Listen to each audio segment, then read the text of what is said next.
अस्सलाम वालेकुम my YouTube family, कैसे हैं आप सब लोग। उम्मीद करती हूँ आप सब ठीक होंगे, खैरियत से होंगे। आज हम बनाएंगे बहुत ही खूबसूरत सा ये प्लेट, जिसके अंदर आपको टिश्यू होल्डर भी मिल जाएगा, टूथपिक होल्डर भी मिल जाएगा, जिसे आप एज आ पेन होल्डर यूज कर सकते हैं। चलें जी, स्टार्ट करते हैं अपने आज के इस ट्यूटोरियल को। तो सबसे पहले आपको चाहिए मोल्ड। मैं यूज कर रही हूँ 10 बाय 10 इंच का इन रेगुलर मोल्ड, और साथ में ये 6 बाय 6 का मोल्ड, और साथ में हमारे पास ये होल्डर है जो कि ऑलमोस्ट 2 इंच का है। अच्छा, ये वाला जो मोल्ड था ना, वो मेरे पास 3 टायर वाले मोल्ड्स पड़े हुए थे, उसमें से मैंने यूज किया है। अगर आपने मेरे टिश्यू बॉक्स वाली वीडियो देखी है तो आपको आइडिया होगा कि हमें कस्टमर ने ही कलर थीम बताई थी। ये प्लेट मैंने टिश्यू बॉक्स के साथ ही बनाया था, लेकिन इसकी वीडियो मैंने सेपरेट कर दी थी ताकि आप लोग कंफ्यूज ना हो। कलर्स हम वही यूज करेंगे, टर्किश ब्लू, फ्रेंच ब्लू और कैरेट शिमर। इस प्लेट को बनाने के लिए मैंने रेजिन का रेशो लिया था 250 ग्राम और हार्डनर का रेशो लिया था 125 ग्राम। इसे मैंने अच्छे से मिक्स किया और 3 कप में डिवाइड कर दिया। कप के अंदर मैंने ऑलमोस्ट 1 टीस्पून के करीब मीका पाउडर्स ऐड किए थे। उसके बाद रेजिन ऐड की और इसे अच्छी तरह से मिक्स कर लिया। अब मैं 10 इंच वाले मोल्ड में रेजिन पोर कर रही हूँ। तो सबसे पहले मैंने कैरेट शिमर पोर किया, उसी के ऊपर मैंने टर्किश ब्लू पोर किया, देन व्हाइट शिमर पोर किया और उसके बाद मैंने फ्रेंच ब्लू पोर किया। इसी तरह करके मैं इसके ऊपर पोरिंग करती रहूंगी।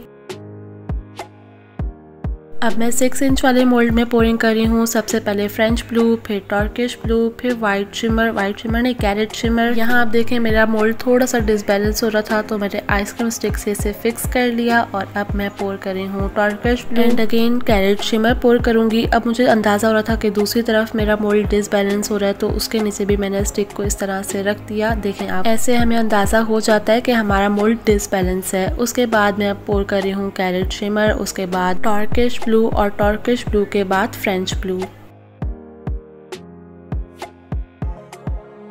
अब जो हमारा होल्डर मोल्ड है उसके अंदर भी हम पोरिंग स्टार्ट कर देंगे। और यहाँ वो देखें, जो 6 इंच वाला मोल्ड है उसके अंदर कितने प्यारे विंग्स बन रहे हैं। अगर ये मेरा होता मैं तो इसे ऐसे ही छोड़ देती, लेकिन ये कस्टमर का था और कस्टमर ने जो हमें रेफरेंस पिक्चर सेंड की थी उसमें ये थोड़ा सा डिफरेंट था। खैर, जो हमारा होल्डर वाला मोल्ड है उसके अंदर भी हम सेम वैसे ही पोरिंग करेंगे जैसे हमने प्लेट में की थी, ट्रे में की थी। पहले हम पोर करेंगे कैरेट शिमर, उसके बाद टर्किश ब्लू, फिर व्हाइट शिमर, फिर फ्रेंच ब्लू, और इस तरह हम पोरिंग करते जाएंगे। अब पोरिंग करने के बाद मैं यहाँ ले रही हूँ फ्लोटिंग पाउडर, और फ्लोटिंग पाउडर मैंने बहुत ज्यादा ऐड नहीं करना, इसलिए मैं कहीं कहीं थोड़ा थोड़ा ऐड करूंगी। जो 10 इंच वाला मोल्ड है उसके ऊपर मैं सिर्फ इसे डस्ट कर रही हूँ ताकि इसके बहुत अच्छे इफेक्ट्स आ सकें। अब यहाँ मेरे पास शाशलिक स्टिक है जिसकी हेल्प से मैं इसके अंदर इफेक्ट्स क्रिएट कर रही हूँ। अच्छा, अगर आप भी चाहते हैं कि आपकी रेजिन में बहुत अच्छे इफेक्ट्स क्रिएट हों तो उसके लिए आप अपने प्लेट को 30% ड्राई होने दें। उसके बाद आप कोई भी स्टिक लें और ऊपर से सिर्फ आपने इफेक्ट्स को बनाना है। लाइक आपने स्टिक को सिर्फ इस तरह से मूव करना है कि वो रेजिन के ऊपर मूव हो, वो नीचे मोल्ड के साथ ना लगे।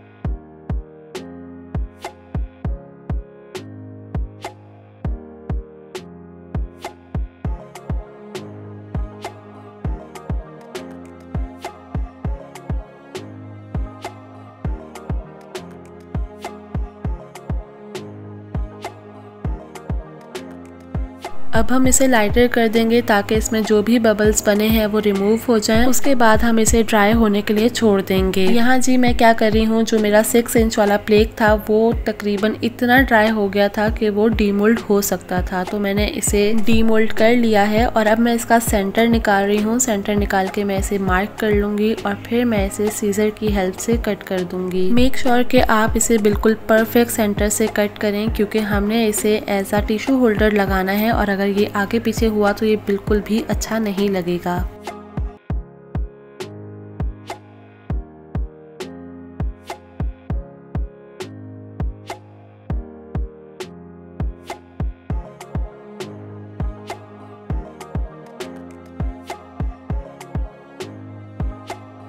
कट करने के बाद अगर आपको कोई पार्ट ऊपर नीचे लग रहा है तो आप उसे बाद में इस तरह से फिक्स कर सकते हैं। उसके बाद हम इसे ड्राई होने के लिए छोड़ देंगे। यहाँ हमारा होल्डर भी अच्छी तरह से ड्राई हो गया है तो हम इसे डीमोल्ड कर लेंगे। ये मेरे पास स्टिकर शीट है, ये इजीली आप लोग को दराज पे मिल जाएगा। हमने इसकी कटिंग करनी है इस हिसाब से कि हम अपने पेन होल्डर पे भी लगा लें और प्लेग पे भी लगा लें। मैंने एक पंच की इस तरह से कटिंग की है और अब इसका स्टिकर रिमूव करेंगे और इसे अपने पेन होल्डर पे या टूथपिक होल्डर पे इस तरह से स्टिक कर देंगे। हल्के हल्के हाथ से हम इसे थोड़ा सा प्रेस करेंगे हर जगह से इक्वली एंड इट्स डन। और चेक करें ज़रा ये कितना खूबसूरत लग रहा है। अब इसी टेप को हम अपने प्लेग पे भी लगाएंगे। सबसे पहले मैं इसको बंचेस में कट कर लूंगी और फिर इसके बंचेस को कुछ इस तरह से स्टिक कर दूंगी।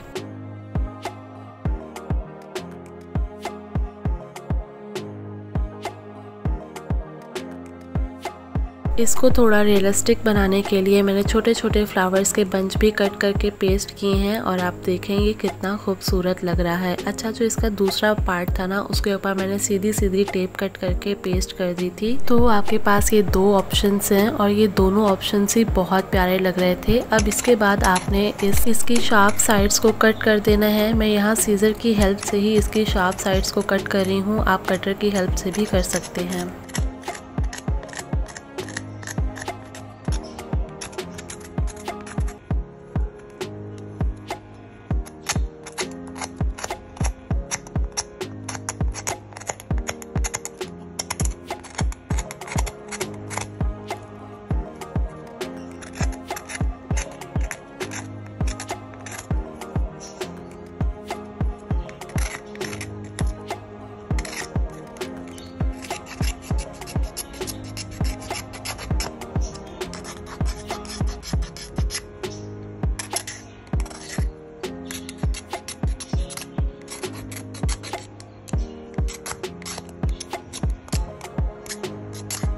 ये चेक करें ज़रा आप, हमने इसकी सारी शार्प साइड्स को कट कर लिया है। अब हमने लेना है गोल्डन मार्कर और गोल्डन मार्कर से हमने इसकी साइड्स को गोल्डन कलर कर देना है।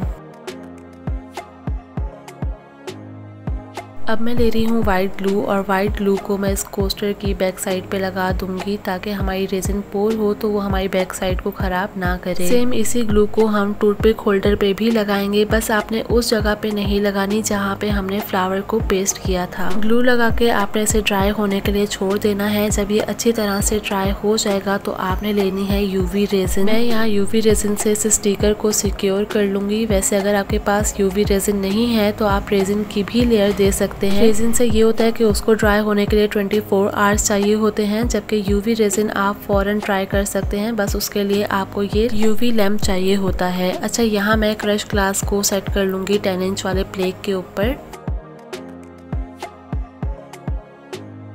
जिस कोस्टर को मैंने सेंटर से हाफ किया था उसके सेंटर पार्ट को हम कुछ इस तरह से रफ कर देंगे। ऐसा करने से क्या होगा कि जब हम इसे स्टैंड करने के लिए ग्लू लगाएंगे ना तो ये स्ट्रॉन्गली स्टैंड हो जाएगा।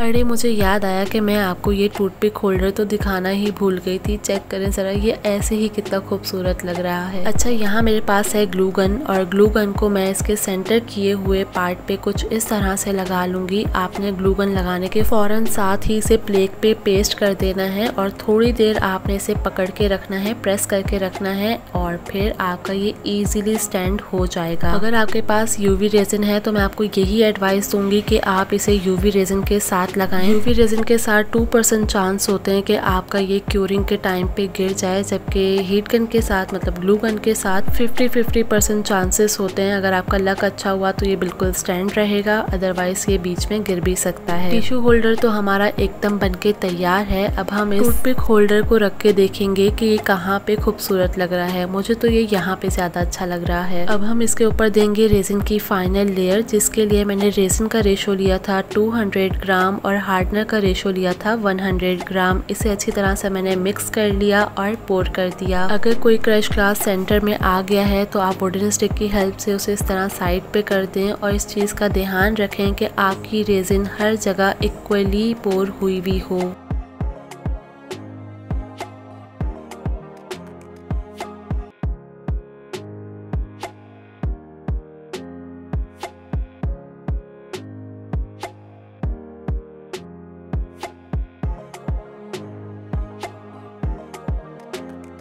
अब हम अपने इस क्यूट से होल्डर को भी एडजस्ट कर देंगे और इसे ड्राई होने के लिए छोड़ देंगे। हमारा प्लेग अच्छी तरह से ड्राई हो गया था और बाय मिस्टेक ये मुझसे ऑफ कैमरा डीमोल्ड हो गया, तो मैं इसे एक्टिंग कर रही हूँ डीमोल्ड करने की। खैर आप इसके लुक चेक करें ज़रा, ये कितना खूबसूरत लग रहा है। लेकिन अभी हम इसमें थोड़ी सी और डिटेलिंग ऐड करेंगे। उसके लिए मैंने लिया है थोड़ा सा वार्निश, ब्लूबर्ड का royal gold, mica powder half teaspoon और साथ ही golden floating powder half teaspoon. इन तीनों चीज़ों को आपने अच्छी तरह से मिक्स करना है और फिर ब्रश की हेल्प से क्रश ग्लासेस की साइड्स पे इस तरह से अप्लाई कर देना है।